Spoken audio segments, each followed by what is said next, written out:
Howdy, folks. Welcome back to the podcast. Today, Katie and I are going to be discussing a topic that comes and goes in our home, depending on the season of life we are in and depending on the challenges that we are facing, and then also depending on whether or not outside voices bring this topic into our home. And the topic is, when and how can we form our own family apart from our...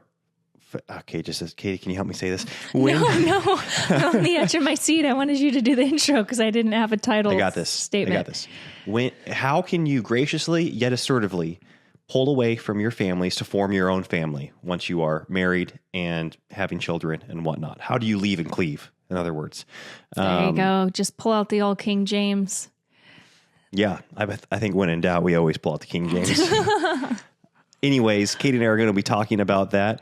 And then we're also going to be talking about how much we appreciate you guys because of all the ratings and the reviews you guys have left on iTunes.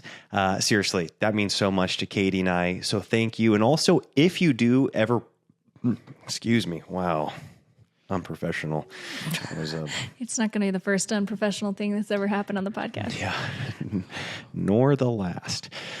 But if you do ever watch our podcast on YouTube, if you're watching it right now, would you please like the video and then also subscribe to our channel, because that helps boost us in the YouTube magic rhythms, or what is it called? Algorithms. Yeah. And exposes us to more people. So if you want us to be seen by more people or heard by more people, that would mean so much to us if you liked it or shared it, or liked it or subscribed, or if you share it. Also, we like that too. Wow, I know that's a lot of things. That's a lot of things. One of you guys left a comment, which was so sweet. And you were like, how do I leave a rating or a review on the app? And you asked if we could do a screenshot or something of it. And honestly, that sounds like a great idea. Like, neither of us have been on the podcast app for forever because of our lack of smartphones and app usage. So I don't even know, like, the old school way would be like scroll down to the bottom of the show and there should be little stars and a place where you could read other people's ratings and you could click leave a rating, but it might be totally different now. So I don't really know what to tell you, but it means a lot that you thought about it, because I know it's a lot of effort and time and stuff. And we all have busy lives. So no sweat if you can't figure out how to do it. All right, let's get rolling.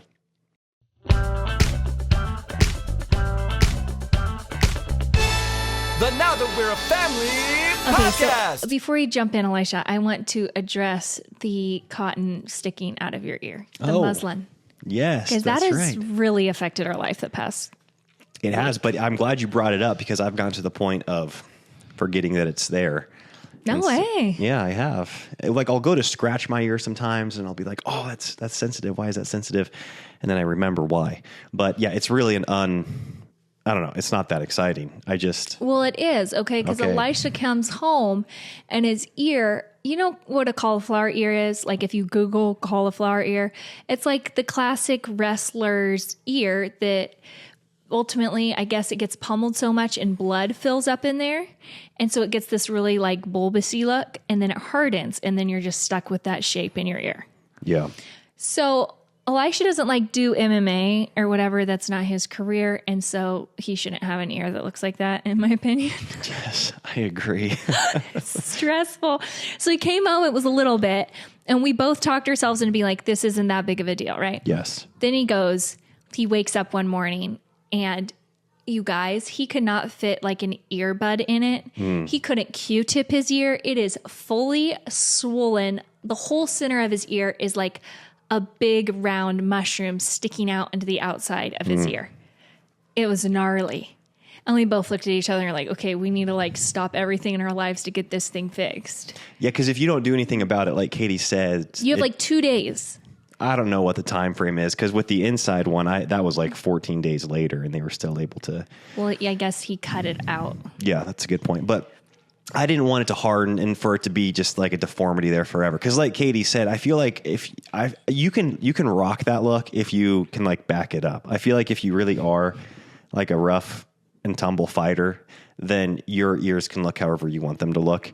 and you can live a really good life that way.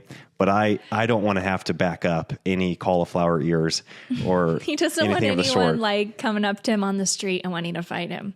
Well, maybe he does, but I don't. I don't know. But see, that's the thing. Cause like when I see cauliflower ears, the last thing I'm going to do is like, I'm going to cross to the other side of the street. Yeah, but I feel like someone who's wanting to pick a fight will be like, hey, like I'm going to go over to that guy because he'll probably give me what I'm looking for because he's wanting to test out his skills. You think so? I don't know. I feel like actually I would have had a higher chance of avoiding physical confrontations.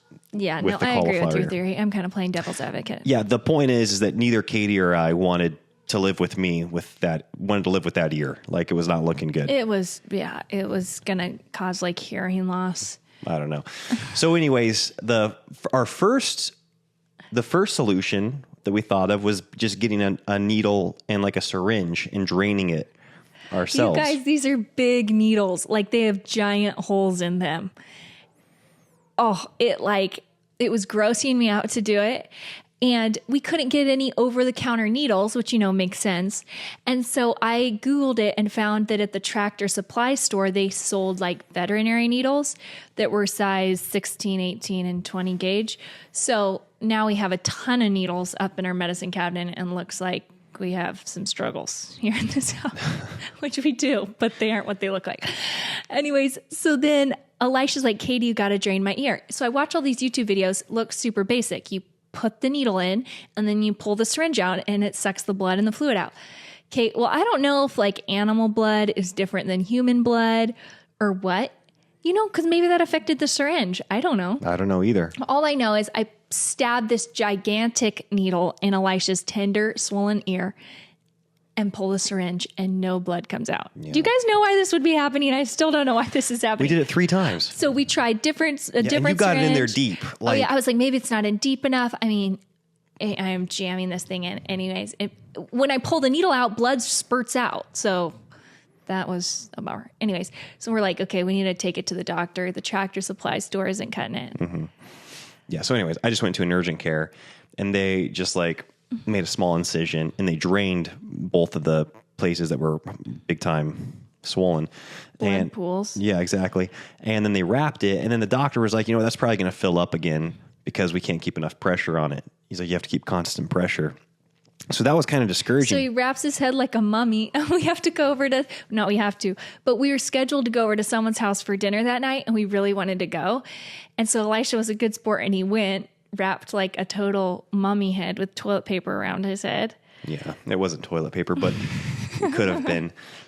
Anyways, that did not work. It filled right back up, and my ear really hurt at this point because Katie had stabbed it a whole bunch of times, and this doctor cut a hole in it, and then it hurt. It hurt even before that because of the like inflammation, and then so then finally I went to a specialist that's like an actual ear doctor person, and he made another incision, drained it, but then he put stitches in it. There's stitches all the way in the back of his ear. Like he went all the way through his ear and back out. So that's where I'm currently at. And I feel like this is doing the trick because I would be able to tell if it's like filling up again and you can tell it's not. Yeah, it looks good. I was so relieved, you guys. He came home and his ear looked like an ear minus the cotton sticking out of it. Okay, so wow, that was a long introduction. You think? It was a story worth telling. No, I don't know. It really affected our lives this week. That's all I'm going to say. Because like Elisha wasn't sleeping. He's in pain all week long. It was a hard week. It hurt so bad after I got the last time the stitches because he had made a cut. He numbed it but even that was the hurt because he like had to shoot the numbing medicine in like on 4 different spots around my ear, so that kind of hurt. Then he made the incision. They put the stitches in, but by the time the numbing went away, it hurt so bad from like the stitches and because it went, like you said, it went all the way through like the back of my ear. Like I was trying not to cry and my forehead's just like beating with sweat. I mean, you think in the 21st century, like we don't have to feel pain if we don't want to. It's crazy. It's kind of what I think. Anyways, so it's funny how little things when they can like make a big impact on your life. Yes. Okay. So Elisha, what do you want to say about this? Yeah, well, Katie and I have talked about the different times in our lives where we feel like it was almost like a watershed moment, so to speak, where we made a decision that was different than how we were brought up. And either our families were ultra supportive of it or they kind of stepped back and observed skeptically. And neither of our families, I think, have a propensity to overstep boundaries at all, but they still care and they still have a strong culture. And I think that whether or not they are proactively trying to keep us in the fold or keep us a part of a specific tradition, just the pressure of highly effective and highly influential families is felt by you and I. And we both come from, big families with strong cultures. And no parents are perfect. I mean, there's not like this perfect line to follow when it's like you have adult kids and their kids and you want to still encourage them and speak into their lives, but you don't want to overstep. Like that is such a fine line and no one's perfect in that. I think there's a chance for a parent to be too standoffish and a chance for parents to like overstep and then be like, oh man, like we had your best interest at heart. We didn't mean to overstep, so I think that happens in every relationship because relationship is not this clear. You can check the box, whatever, and you just get it right. It's kind of gray and fuzzy. And sometimes you don't know you've overstepped until later. Yeah. And we're definitely not here to speak on how parents can better encourage their kids to leave and cleave because we've not been in that position at all. And like you said, I don't know if there's like we've just experienced it. I think on we've the other experienced end, really good support, like incredible support. And then we've experienced sometimes we're like, hey, like this is our family. We're going to do our own thing, having this little like independent streak. And then, I don't know. We've obviously had a little bit of conflict here and there. And I think all that's healthy and that's all part of relationship. So I don't want to say like we haven't had any experience ever with like boundaries just staying perfectly clear all the time. Yeah. It's something we navigate. It's something our parents navigate with us on both sides. Yeah. And they're so gracious. Yes. And I think that issues that are big issues, because I don't think at least for us, our families, my in-laws or your in-laws, they weren't real concerned on, maybe like the type of car I was driving, or they weren't real concerned on like the number of times we'd eat out per week. But the areas that they were probably concerned on are probably common amongst families. And that is, how are you parenting their grandchildren or your children or your, the nieces and nephews of your brothers and sisters, what you're doing for church and where you're at in like your Christian faith and who you're choosing to fellowship with. I think what you're doing for a career and then where you choose to live. I think those are some common areas of life that it's easy to feel pressure from your family, from your parents or from your in-laws, whether that's very overt pressure where they're telling you like, hey, you got to get a different career, or they're saying, hey, you should move away, or hey, you should move close to us, or you should not be going to church there. Or if you just kind of sense the lack of support, like a lot of times you just like feel it and you're like, I just don't want to bring it up because I just am not feeling like it's a good space to do that right now. Yeah. And so I think that those are probably issues that you and I have both felt maybe a lack of support in what we've chosen to do for work at different times, where we've chosen at to different live. times. This isn't like overarching. And I wouldn't say anything currently. No. Like I think we don't feel I feel like both our parents listen to this podcast. So I want you guys to know, you guys are awesome. We're like taking our last 6 years as a whole. And it's like, okay, where have we maybe felt this here and there and are and then in addition to that, I feel like it's common conversation amongst people our age. Like whenever we have people over for dinner or we go to other people's house for dinner or we're small talking after church, I feel like in-laws, it comes up a lot, whether it's the feeling of pressure for doing school a certain way, or the feeling of pressure for where they're living or what they're doing for work. And that's like even within like, oh, you're all homeschooling or you're all, public schooling or whatever. Like those pressures, it's not like there's all these black and white categories even with that. There's nuance in that. Oh, yeah, because I think that the pressure can become all the more greater if you've got like unbelieving parents, people that are not Christian and you're Christians. Well, I was saying even in a family where maybe all the kids are like in our family, so far all the kids are choosing to homeschool, but there can still be conflict with what age you're starting your kid at school or how rigorous you're being with your child or not, or what I'm saying? Yes. Yeah. And just differing opinions on all of that. And so, Katie, I just kind of wanted to walk through some of the different stages we've been through and some of the decisions we've made, because this is the other thing too. I think when most people are having this conversation, I want to trust that you want to maintain a healthy relationship with your family, with your in-laws, and you don't just want to sever ties altogether, because life is long. Like sometimes that seems like the easiest route in the moment where you're like, boy, if we could just, pack up and move away and never have to talk to them again, or we only have to talk to them once a year. It's like, that's a huge deal. And life is so long. Like those relationships aren't going anywhere. Those family relationships are going to be around. And so it's so worth making every effort you can to maintain a healthy relationship, all while still making the decision that's best for your family, and leaving and cleaving, or forming your own identity, or creating your own culture in your home. And I don't think Katie and I have done this perfectly at all, but we do feel really grateful for the grace and mercy shown to us by our parents and where we are currently at in our relationship with them, even after making some decisions that maybe were abrasive, they were spur of the moment, they were dramatic, but we felt like it was best for our family. Mm-hmm. Yeah, and this is all the whole reason we're choosing to do this podcast is we've gotten asked this question a couple times this week. And so we just thought we would talk it out here on the podcast. It's not something that we're currently working through ourselves. I think sometimes we talk about things you guys know that we're currently going through, and this isn't one of those things, but it is something that we've had some experience with.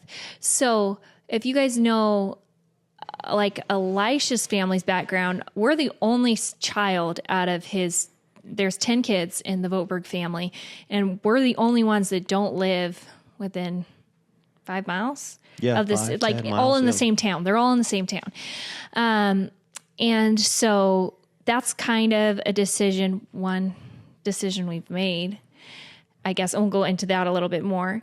And then there have been things that we've chosen to do differently than our family too. Than your family? Yeah. Yeah. I'm trying to collect my thoughts around all of this, real time. What was your question? Well, I don't know if I even asked you a question. I was just saying I wanted to walk through some of the different areas that we felt like we had to be decisive on and assertive on. And a lot of the questions we're getting are kind of around how do you draw boundaries, or how do you say no when you feel so much pressure from the in-laws or from your family to be at events and to be a part of their life or to go to church with them. Mm-hmm. And I think the first thing that you have to do is you have to know what is better for your family. I think a lot of people will get in this kind of like gray area where they're like, I don't like this, but they don't even know where to go. They don't. And so, and you see a lot of people just cut off, and then they are isolated with not a better alternative. And, yes. And I think that Katie and I, every time we've made a dramatic decision, we knew where we were going and what the other thing was. And I think that makes it far easier too, to present it to your family. For instance, the scenario of leaving their church, and you say, hey, we're really excited because of the community that's over here. They've got so many kids, families that are schooling their kids the same way we are schooling. And I really feel like I need support in that area. Whatever the scenario is. Yeah, I think it's really helpful. Like, we've never gone to church with our families, even when we've lived in the same towns. And I think that it was just something that if you can present why you're doing something and it's not anti them, you can present the pros of the situation for your family. They want what's best for your family, and in most cases. And so when you're able to say, hey, these are all the reasons we're going over here, then they can say, oh, well, I see how they see that's a win. And then the threat goes down where they might instantly jump to, they're choosing another church just so they don't go to church with us. And depending on the family situation, maybe that's why you're choosing another church. But it's not how you go to present it to your family. Yeah. You don't want to ever say something like that. And in our cases, why we were going to different churches is I think we wanted to have some of our friends that were our friends, that were like our own, people that we met. Maybe it was like we enjoyed the teaching over here, or, we were able to, just give various reasons of why it was a win for our family. And I think that can help soften the blow, because when we put ourselves in someone else's shoes, then we want to look at it from their eyes. Like, how are they going to perceive this? Is it like we're trying to get away from them? Because it's not how we want them to perceive this, because it's not the truth, Absolutely. And I think that, something that Katie and I have always, and we've probably talked about this a lot, is that we we oftentimes do look at the circumstances, and we question very early on when we're facing a challenge. We question whether or not we can change the circumstances. We're like, what is in our control? And a lot of times, I think it's easy to adopt an attitude of like, well, I just need to sort out the dynamic here through conversation, through kind of muscling it out and enduring this. But a lot of times I think that you can actually just change the circumstances by doing just that, being like, oh, we're going to go to we're changing the environment that we're in right now.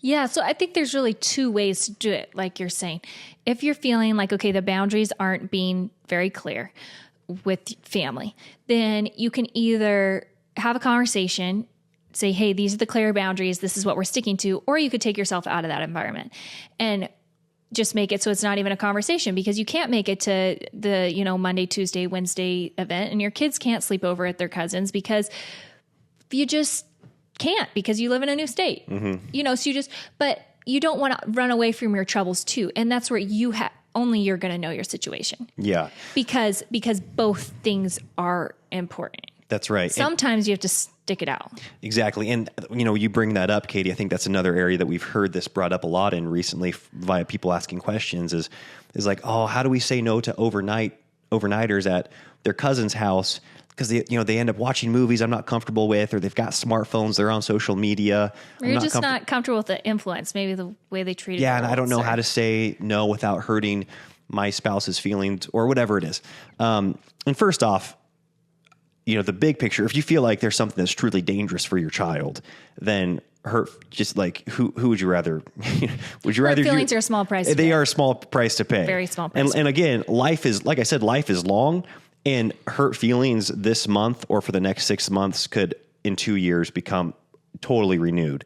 And there could be so much respect and so much newness in that sibling actually, relationship. I've talked about this. If we're saying no in a clear area and there's going to be hurt feelings, it's just like, well, sorry, this is like black and white, better for our child. We feel very strongly in this area. But between ourselves, we talk, okay, how can we make this person feel loved and let them know it's not them. It's just the decision we're making. Like we aren't anti the relationship. So how can we write them a letter? How can we send them a gift? How can we show up in another way for this relationship?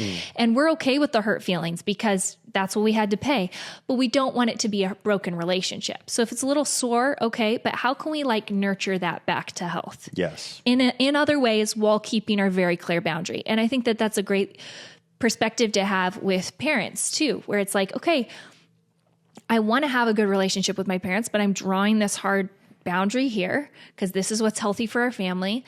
But how can we still show them that we love them and that we care and be proactive in those areas? Yeah. And again, as time goes on, I think I'm grateful that this is the way, because I am so much by nature such a people pleaser. I don't like conflict and confrontation, and so I'm definitely guilty of just saying what people hear sometimes in an environment, and maybe being disingenuous at times.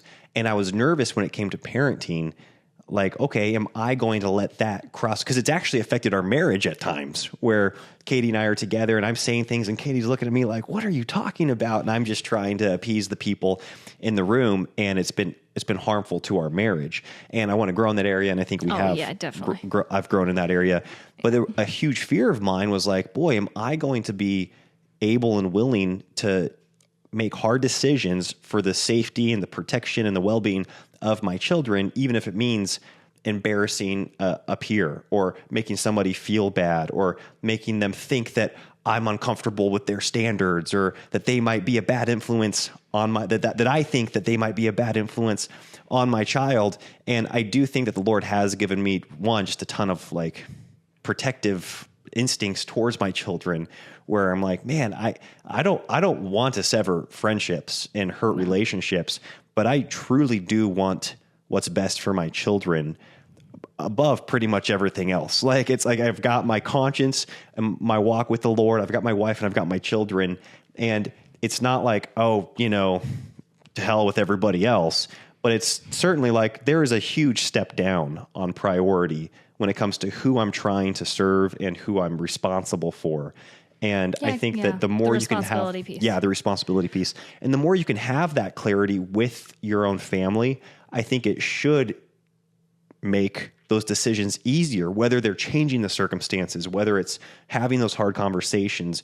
When you are able to say, wait a second, what is hurting my family now, or what could potentially hurt my family? What's better for my family? And having that clear like hierarchy of who comes first really should make most, I think, of these decisions simple and easy. Yeah, I think not easy, but simple. Yeah, yeah, exactly. And I can speak from experience from this as a child. So with my relatives growing up, like we were the only kids that didn't do sleepovers. We were the only kids that didn't get to go with my uncle places alone, or my uncles alone. When all the other cousins were going with them, we were the only ones that, we just couldn't do the girls' nights. We couldn't do watch the movies, or even like things like when all the girl cousins like are getting together to like paint their nails or do makeup. My parents really delayed that for us. And so that was something we didn't participate in. Or movie nights. We didn't do movie nights. There's like all these things that made us really the oddball cousins growing up. And our cousins were not our best friends for a huge chunk of life. And I can only imagine, I knew a little bit of the conflict that my parents had, but yeah, people feel judged when you're not letting your kids participate in the things that they're saying are okay for their kids. Even if you aren't saying that, they're going to feel that way. And, but that's not your responsibility. Your responsibility is your kids. And so in my instance, yeah, we were the oddballs. I think everyone thought we were going to turn out like really strange. And then it's awesome because now I'm super close friends with so many of my cousins as adults. And my parents maintained all those relationships with their relatives as well. But it was just like, there was just a little differing of parenting opinions there, and our paths went differently. My parents did what they felt was best for their kids. My aunts and uncles made those decisions for their kids. And it all works itself out. Because when you care about the relationship, over time, you can prove to that person that you care about the relationship. And I think it's important to have two pieces. When you're making these really hard decisions for your family, it hurts in the moment. All kinds of relationship stuff hurts in the moment. But in the end, it's so much richer and fuller and sweeter, and people can really respect you more when you stick to your guns, but you can still love and be gracious. Yeah, I think that's so true, Katie. And it is such a cool example of there being some tension in the moment. There being some, maybe pressure and maybe even disappointment from cousins and from aunts and uncles. But in the but there not being this dramatic severed.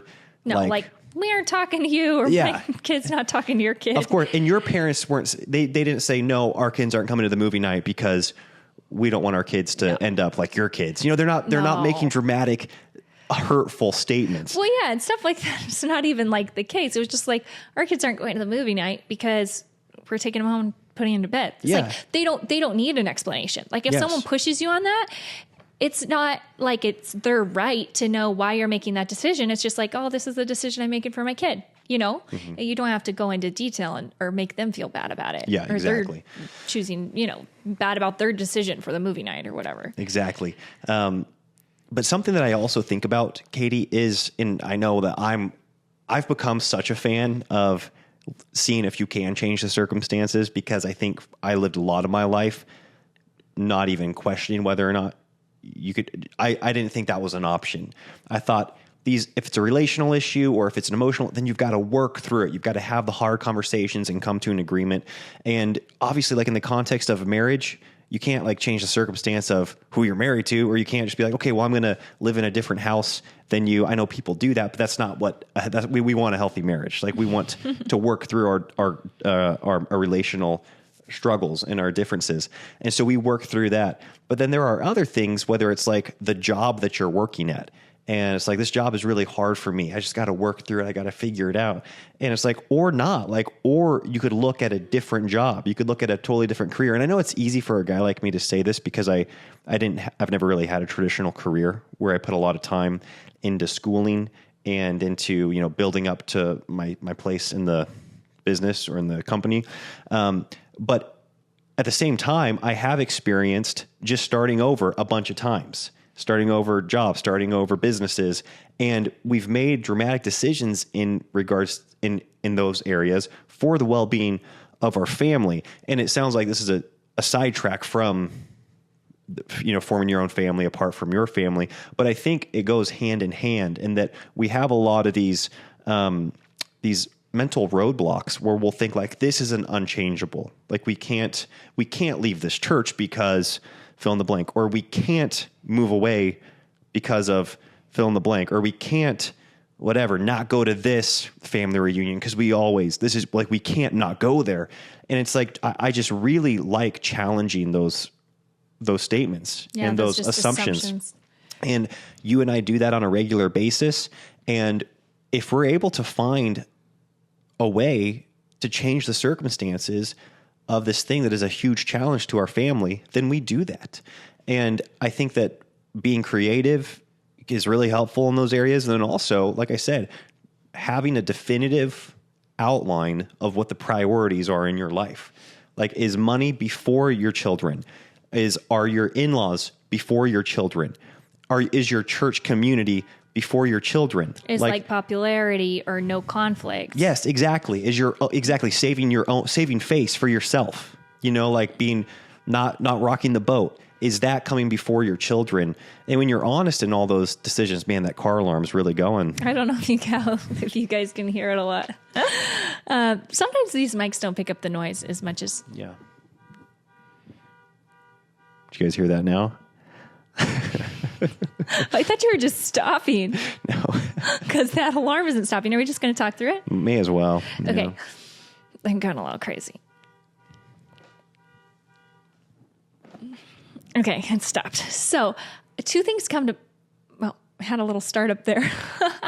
Two things come to mind when you're talking. One is a statement my mom always says, and always said growing up, and that's, you've got to say no to the good so you can say yes to the best. Mm-hmm. You have to say no to the good to say yes to the best. And I think sometimes when we don't want change, or it's like a hard decision, or we're uncomfortable, then we just look at what's good in it and are like, well, this is good. Mm-hmm. And so I'm going to stay in it and I'm going to deal with the pain that it's causing.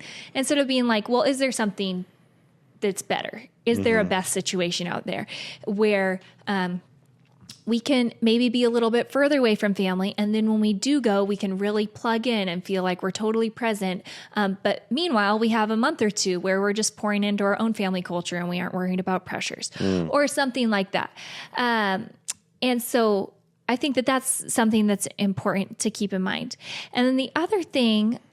Well, I think even along those lines, Katie, I think that happens a lot in church situations too, where there's this one thing is so good. Like, we couldn't replace these friends that the kids have, but the teaching's we're not really excited about where the teaching's going. We're not thrilled with whatever the leadership, we aren't, whatever. We can't necessarily get behind everything the church is standing for, but this one thing is so good. And it's like, oh man, like there comes a point where you're like, I think we can actually do better. Like we can have healthy friendships for our kiddos and be in a church whose doctrine we align with and whose leadership we respect and feel like we can come under, and we can go out and make that decision. Mm-hmm.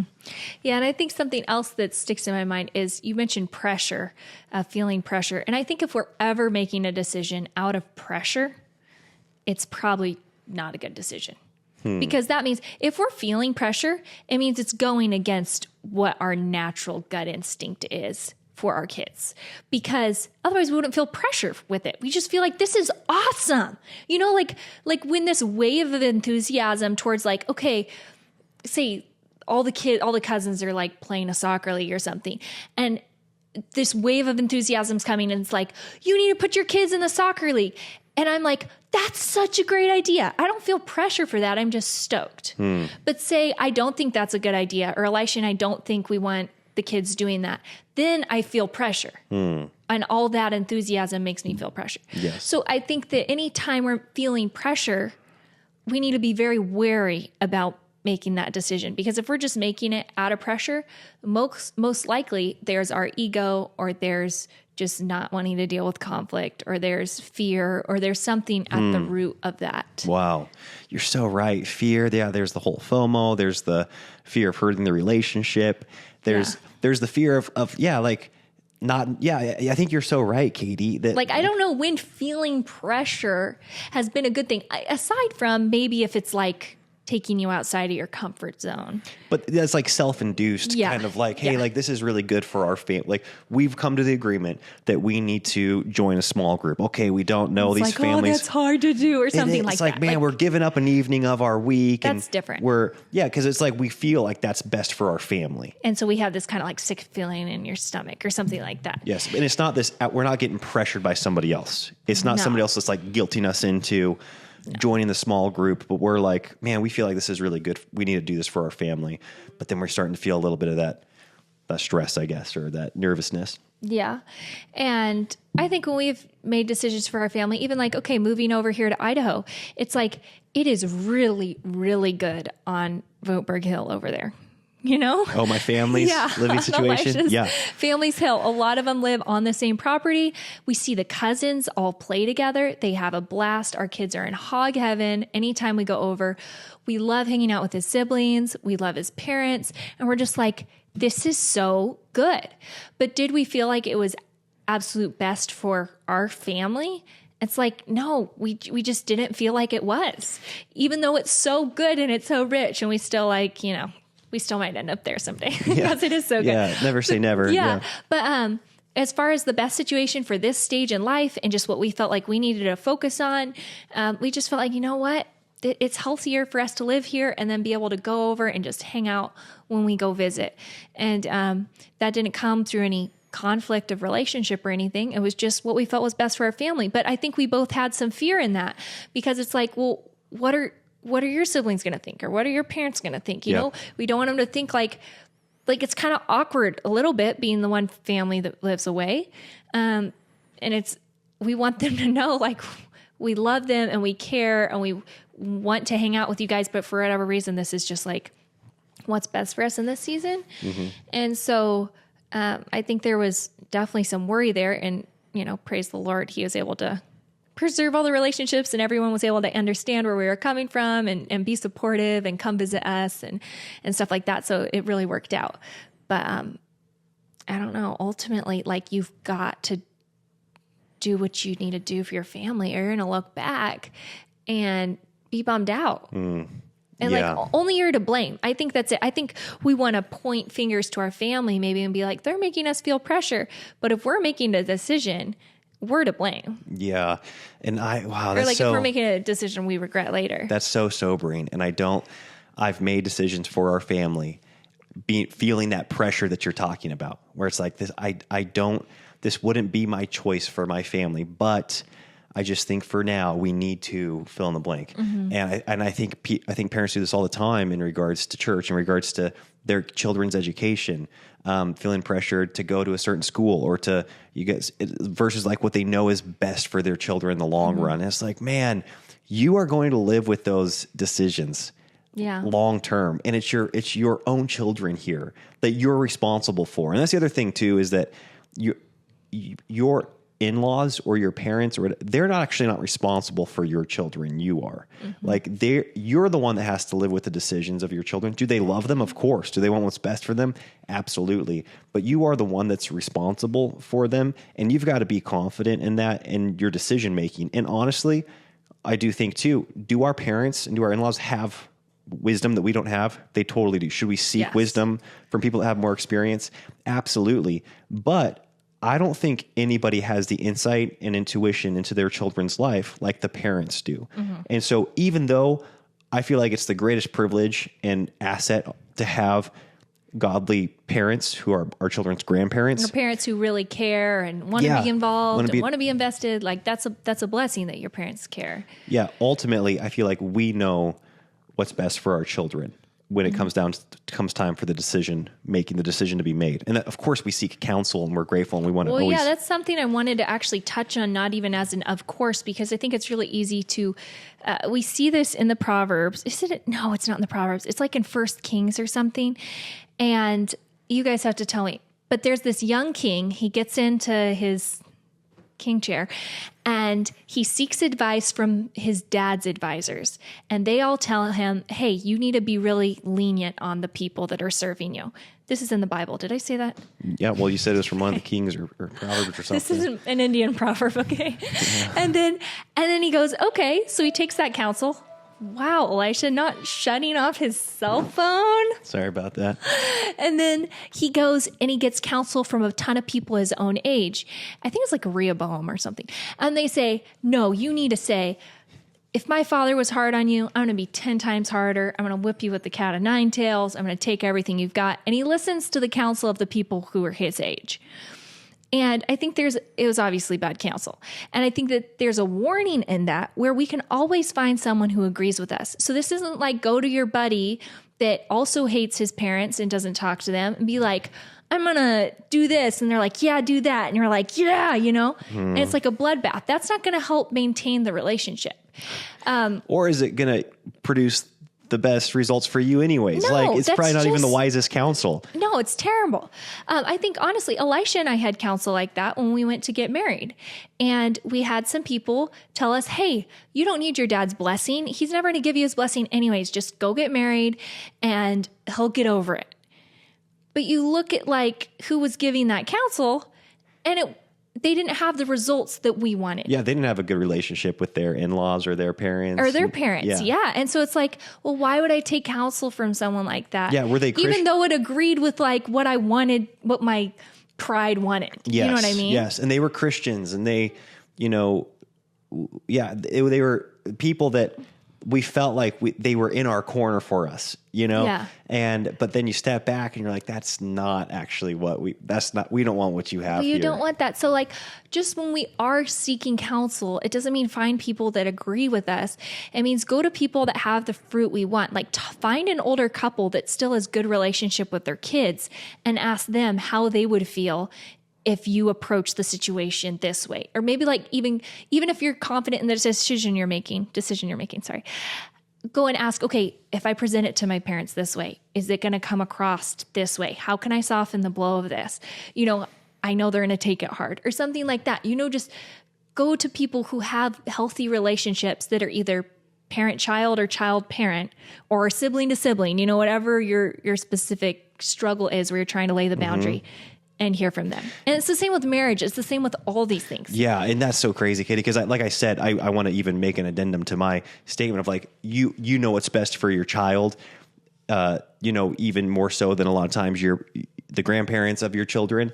But it's like, I say that, and Kate and I are constantly seeking counsel from our family. Like our parents a lot. I'm talking about the decision that's made, like taking ownership of the decision and being able to say, okay, I'm going to make a decision that I'm living with. My dad's not living with this decision. My mom or my in-laws, they're not living with this decision. I'm going to live with this decision. I'm going to own this decision. And do I seek counsel from them? Absolutely. But then I'm the one that's got to feel peace in making the decision. And that's what I mean by like knowing best. Like, when you've got peace about a decision and when you don't have peace about a decision, but especially like as you're in tune to the Holy Spirit and you're seeking him and you're praying together and, it's like, do you feel that sick feeling in your stomach when you're going to do something? Yes. And you're appeasing people, but it's not what you feel is best, But just to what you're saying on like seeking counsel and seeking advice, a blind squirrel finds a nut every once in a while, as they say. So I'm not saying that you can never get sound wisdom and sound advice from people that don't maybe have the fruit that you want in that area. But it just seems like it's a gamble. It's a gamble. And I feel like if you're able to find somebody that actually has the fruit that you're looking for in regards to marriage, in regards to parenting your children, take to heart their counsel. And that Katie and I both have that in our parents. They have fruitful, healthy, romantic, long-lasting marriages. They've got children that are raised and walking with the Lord and raising godly grandchildren. We would be fools to not take their counsel to heart. Mm-hmm. That's different from letting them make the decisions for us, but we still take their counsel to heart. and then make our own decision with that. Yeah, they're our number one counselors. I would say we have a lot more experience with taking our parents' counsel than for getting counsel, wondering how to navigate a situation where we see differently. You know what I mean? Did you understand what I meant? You're looking at me very confused. Yeah, maybe say it one more time. Okay. What did I just say? Because you're looking at me like I'm crazy. We have a lot more experience with our parents being the ones who we're going to counsel for and wanting to hear their opinions of than we have had opportunity to make a decision differently than maybe what they would choose. Yeah, I think so too. Yeah, I think so for sure. And yet even in that, we've both had times where we disagree with our parents, and there's people our age or our stage that we totally respect and that are great people that are just giving us every reason to not go with that counsel. You know, being like, oh, that's kind of crazy. You know, well, you guys should do it this way, or you guys need to make your own decision. So I just think it's so easy to fall into the, like, people, those friends that are tickling your ears, you know, like the Proverbs say. Yes, for sure. And we're still young, so we're like definitely still learning this. And I mean, you guys know, but I just got to say it. We're doing it very imperfectly. So know that. We're talking to ourselves here too. And something I would say, like going back to the main question though, which is like, how do you have those boundaries? Like, we aren't victims to our families, and we're adults. We can make decisions. We can make the right decision, and we don't need to be forced into anything or pushed around. You can still love while having a boundary. And, but I think my heart in it is do your best. I would encourage you always, family relationships, like we said, they circle around. They're never gone. Regardless of how much you want to make them exit your life, they're always going to be in your life. Even their absence is going to affect your life. So my encouragement would be, do your best to keep the relationship while holding the boundary, not at the expense of the boundary. Yes. Because I would say that even with our great, amazing families, with big families, there's also big culture and big opinions. Yeah. And big dog piling too. Because if you have like a bunch of siblings doing something this way, then it's really easy to feel like, well, I need to be doing something this way, or why are you being the weirdo doing something different? You know, there's a lot of group think and all that. And there's a lot of pressure, like just peer pressure within your family. So that's awesome. I think Elisha and I both experienced that when you're growing up and you're a teen and you have the peer pressure of like your sister right next to you who's going to like ball you out if you do something dumb. And then you have the peer pressure of your friend who's like, do the dumb thing. It's like, I have to live with my sister. You know, like it's a huge blessing. So it can really keep you. But we've definitely had to work at this too, to have our own family culture. So it's not something that we have not experienced at all. Oh yeah. And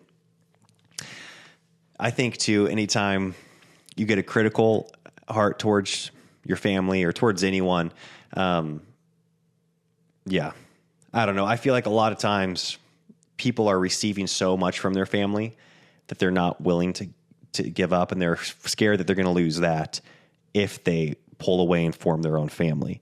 And like, for example, it's like, if you feel this pressure to do this, this, and this, and this, and then you like hear more, you know, they're talking about their in-laws or their parents. And it's like, well, yeah, they watch our kids on 4 days a week and for 3 hours a day, or they always take the kids on this day. And you're kind of like, okay, so they're like serving you guys big time.